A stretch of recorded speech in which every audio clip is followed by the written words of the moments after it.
Ciao amici del bosco, oggi vediamo che si può coltivare anche in luoghi veramente difficili. Siamo su terrazzamenti nella costiera ligure.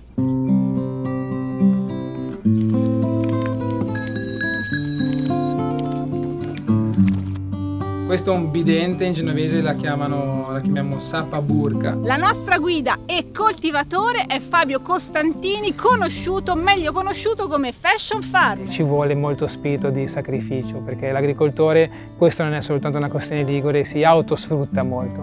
Non guardano l'orologio, stando nel terreno il più possibile, e questo richiede veramente una vocazione. Allora c'è la chiesa San Lorenzo. Ah, ok. Quello là, quella cresta più alta è il monte di Portofino, Ok. sul promontorio.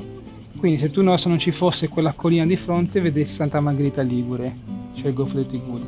Poi c'è il monte di Portofino e Camogli e là dietro. Ho iniziato affiancando mio padre, che ha sempre coltivato per passione, e nell'affiancarlo mi sono innamorato dell'argomento. Quando poi ho capito l'ulteriore valore che è fare agricoltura su un paesaggio storico come quello ligure, allora ho creato un mix di curiosità, di autoformazione, di fascinazione che si autoalimenta ogni volta che coltivo. Di quest'anno, ma è appeso qua. Ho detto quest'anno lo metto qua. Tra l'altro l'ho provato a macinare a un piccolo mulino e viene bene anche la farina. Quindi che bello. Coltivo ortaggi di stagione, seguendo ovviamente la stagione. Ho giusto una serra lunga 20 metri e larga 6 che mi consente di giocare un po' d'anticipo e ritardare, andare un po' più lunghi nei tempi verso l'autunno con per esempio pomodori o zucchine, però normalmente coltivo quello che si è sempre coltivato, anche qui chiedendomi che cosa coltivassero prima, che qualità, con quali nomi, certi pomodori, certi tipi di frumento, perché in un terrazzamento metto anche il grano. Ho scoperto che mettevano un tipo di grano che si chiamava gamba di ferro perché aveva una capacità di non allettarsi. Insomma, anche fare un po' di studio per quanto riguarda le coltivazioni che sono sempre fatte in questa zona, riprenderle è un riallacciare un filo conduttore. Sono comunque normalmente ortaggi di stagione. Passate occhio a queste punte che sono... Avete visto, bisogna passare per sentieri stretti, sempre combattere con la forza di gravità perché o si scende o si sale, mai a mani vuote. È un'agricoltura faticosa che però ancora oggi è capace di sopravvivere. La cosa più difficile è avere una progettualità che ti consenta un raccolto costante, no? Perché ci si fa molto ingannare che qui c'è tanta superficie e metto tanto di una cosa e poi invece in un terrazzamento più piccolo metto perché è più piccolo meno di una cosa. Bisogna imparare a creare quell'incasso, ad avere una costanza nella produzione. Un paesaggio scomodo che ha impedito l'accesso a macchinari pesanti, a trattori, quindi una scomodità che lo ha preservato. Avete visto, i terrazzamenti sono terrazzamenti stretti, densi, con alberi da frutta, olivi, erbe aromatiche, agrumi, e fare l'orto in mezzo a questa densità, in mezzo a tutte queste connessioni è molto più facile, scomodo, faticoso, ma che ti consente di essere molto indipendente. Ma perché fa più freddo in basso? Fa più freddo, c'è più umido e l'ulivo vuole più calore. No, zucchine, qui ho fatto la milpa, la conosci? Sì, zucchine, sì. mais, fagiolo, ha funzionato. L'Italia è piena di muretti a secco, queste particolari strutture fatte di pietre incastrate senza una malta che le tiene insieme. Però questi muretti tengono insieme i paesaggi e rendono possibile l'agricoltura. La Liguria ne ha tantissimi e la maggior parte sono in abbandono, così Fabio quando può va a liberare i muretti dai rovi. Alla fine, quando tu poi cerchi di capire l'origine e lo pulisci, c'è un momento in cui col disco proprio passi a filo e proprio vedi le pietre che tornano fuori. Qui ogni volta che frana bisogna andare a bussare, che frana un pezzo di muro bisogna andare a bussare nelle porte dei vicini e dirgli ehi, questo muro devi tirare su, perché un muro a secco che frana poi diventa accesso per i cinghiali, durante le precipitazioni convoglia l'acqua poi nel tuo terreno in maniera sempre diversa, in maniera sempre più abbondante. Quindi saperli rifare, ad hoc, oggi è veramente difficile. È anche vero che i muri sono stati fatti da comunità contadine che non avevano tutta questa istruzione accademica, che però con la loro forza e intelletto e intuito sono riusciti a costruire questi manufatti. Vedi, questo è un rimasuglio di quelle vecchie scale che facevano a sbalzo. Vero. Manca una pietra qua. Inizialmente il muro a secco lo vedevo lì come una cornice intorno all'orto, poi vivendoci in mezzo capisci dell'aiuto che ti dà perché Intanto ci consente di fare agricoltura, perché il murasecco contiene del suolo sul quale noi coltiviamo, però un murasecco ha una funzione invernale, che tutto il calore del giorno poi viene rimandato fuori durante la notte, quindi anche l'orto questo microclima ne risente anche d'inverno, dove non gela, non nevica. Questo fa sì che l'orto è sempre in vivo, non si stoppa mai per il freddo, ed d'estate in primavera trattiene l'acqua drenandola e quindi anche trattenere l'umidità ti consente di utilizzare meno risorse idriche. I terrazzamenti che coltiva Fabio sono circondati da terreni abbandonati, eppure questi terreni sono buoni per essere coltivati, il clima è mite e si possono avere delle buone produzioni di cibo. Allora perché si abbandonano queste terre? Perché non vi si può accedere con dei mezzi pesanti, perché non si può fare un'agricoltura di tipo estensivo e allora si rinuncia. In realtà l'agricoltura che si può fare in questi territori utilizzando mezzi più leggeri, meno invasivi, è quella che permette produzioni di maggiore qualità, è quella che fa meno danni all'ambiente, quindi la speranza è che in molti seguano questo esempio.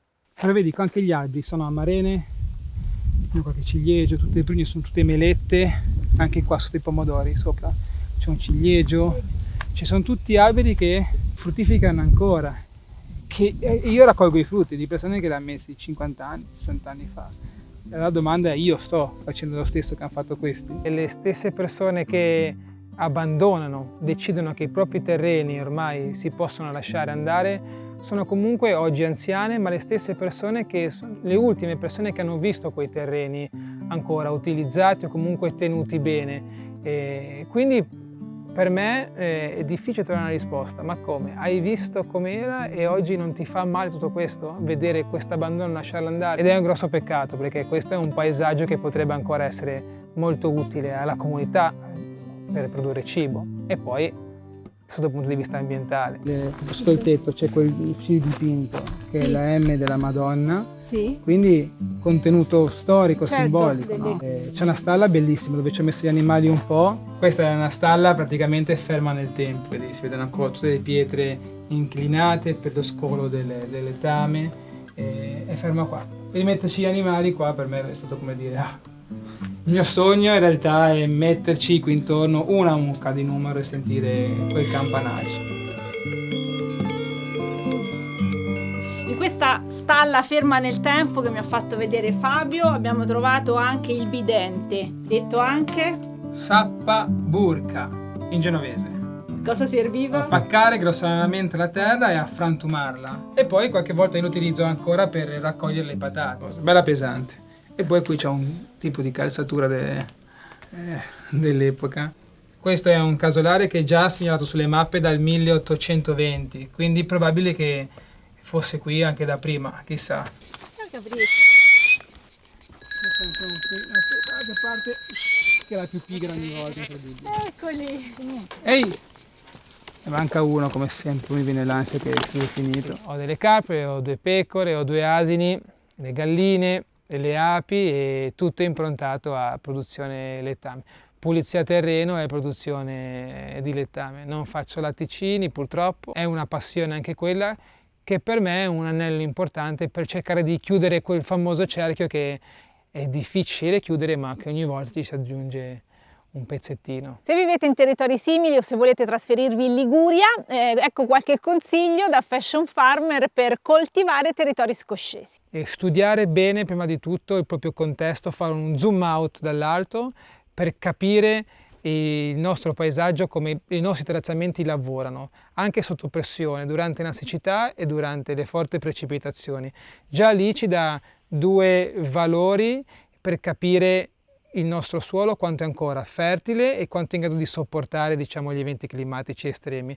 Dopodiché, quando ci mettiamo all'opera, capire che se ci sono alberi da frutto, quali ulivi, quali pruni, meli, ciliegi, possiamo incominciare a interagire fra questi alberi, coltivare sotto questi alberi e fra questi alberi, io partirei da lì, con poco, ma partirei da questa densità e per poi allargarmi. Questi terrazzamenti che abbiamo fatto continuano su, perché qua c'erano ulivi e qua castagno perché è esposto a nord. L'unico motivo per cui valeva la pena farsi tanto il mazzo e terrazzare una collina era la cultura da reddito, ulivo e castagno. Poi si faceva l'orto sotto, ma l'obiettivo erano quelle due cose lì. E loro attingevano l'acqua da qua giù. Delle pietre a sbalzo alle quali agganciavano un sistema come se fosse, la chiamavano cicogna, un palo con un stilo che tiravano sull'acqua per poi inversarla con un canale nel terrazzamento, che è ancora lì, visibile. Nel fondovalle, sotto alle terrazze coltivate, scorre l'acqua e crescono anche dei boschi. Soprattutto crescono bene qui gli ontani, che hanno bisogno appunto di molta umidità e che hanno una caratteristica importante, quella di creare una simbiosi con dei microrganismi che permette di fissare l'azoto. Quindi dove ci sono gli ontani c'è più azoto nel terreno. L'ontano è un azoto fissatore, come un altro albero che lo è, per esempio il glicine, oppure per gli ortaggi lo sappiamo, fave, piselli, leguminose. E le sue radici, che sono rosse, sono evidentissime nell'acqua, sono ricche di questi palline che poi sono agglomerati di questi batteri che fissano l'azoto. Si possono recuperare e utilizzare qua, dove c'è l'abbandono. Si parla di microrganismi locali, vieni giù, bosco, sottobosco, tutte queste cose qua sono una risorsa. Ma quando si scopre la complessità del suolo, si cerca di tutelarlo sempre di più e ogni volta che lo si lavora, diciamo, violentemente ci si sente sempre di più in colpa, no? Quindi questo sentirsi in colpa fa sì che ci si avvicini sempre di più alla superficie. Quindi si usa un po' di meno la motozappa, si passa a una fresa e poi sono in questa fase che è tra la fresa e la forcavanga, ma è un percorso appena iniziato che potrebbe anche a finire non funzionare qui, chi lo sa. Però intanto provarci a capire anche solo perché funziona e perché non funziona è sicuramente un passo avanti. Il recupero del suolo e il recupero del territorio passa anche dallo studio. Fabio ci dà dei consigli di lettura e cita anche il libro del Bosco di Ogigi. Ieri parlavamo della rivoluzione del filo di paglia, che è un must che bisogna leggere. Ci sono molti manuali anche di agroecologia, di permacultura. Io inizierei adesso per esempio con La cura della terra, che comunque ora il bello di questi libri è che ci sono sempre dei richiami di bibliografie, dei rimandi interessanti, quindi basta partire con uno, magari che non leggiamo nemmeno così appassionatamente, e poi è facile cadere in altri libri che invece magari ci piaceranno di più.